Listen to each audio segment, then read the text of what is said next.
Assalamualaikum warahmatullahi wabarakatuh. Perkenalkan, nama saya Zaid Arifan dan rekan saya Noval Avandi. Kami di sini ingin sedikit menjelaskan tentang peranan statistika dalam bidang ekonomi syariah. Yang pertama, ada pengertian dari statistik. Definisi dari statistika sendiri adalah ilmu yang mempelajari bagaimana merencanakan, mengumpulkan, menganalisis, dan mempresentasikan data. Dalam studi, statistika dibagi menjadi 4, yaitu statistika deskriptif, teori probabilitas, analisa keputusan, dan statistika inferensi. Selanjutnya, tujuan penggunaan dari statistika setelah kita mengetahui dan memahami dari penjelasan di atas dapat kita ketahui sebagai berikut. Yang pertama, ada sebagai sumber bahan atau keterangan mengenai berbagai hal.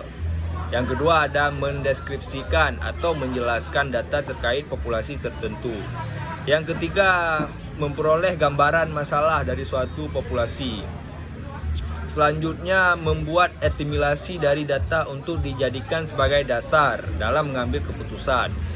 Yang kelima, membantu menganalisis data agar dapat mengetahui nilai dari suatu hal. Selanjutnya, yang terakhir, ada mengurangi luasnya jumlah populasi ke dalam ukuran yang lebih kecil agar dapat dipahami dengan mudah. Berikut contoh penerapan ilmu statistika ekonomi pada bisnis. Salah satu contoh dari penerapan ilmu statistika ekonomi pada bisnis iaitu penggunaan indeks tendensi bisnis (ITB).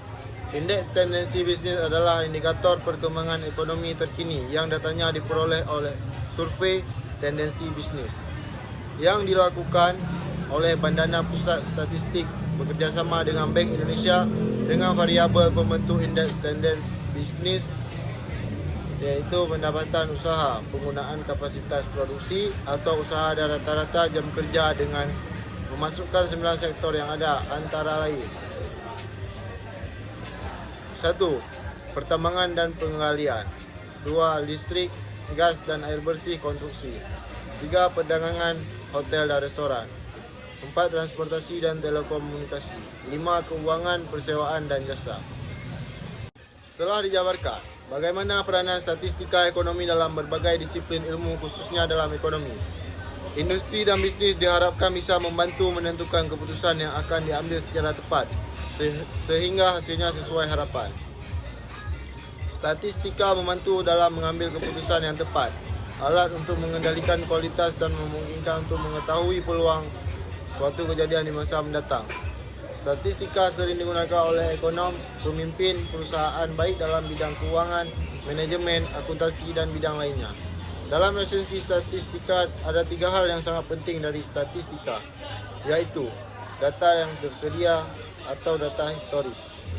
Adanya kepuasan dalam keputusan. Dalam bidang bisnis, statistika diterapkan antara lain perhitungan indeks tendensi bisnis, perhitungan dividen, peluang mendapatkan keuntungan jika menanamkan investasi di saham dan lainnya.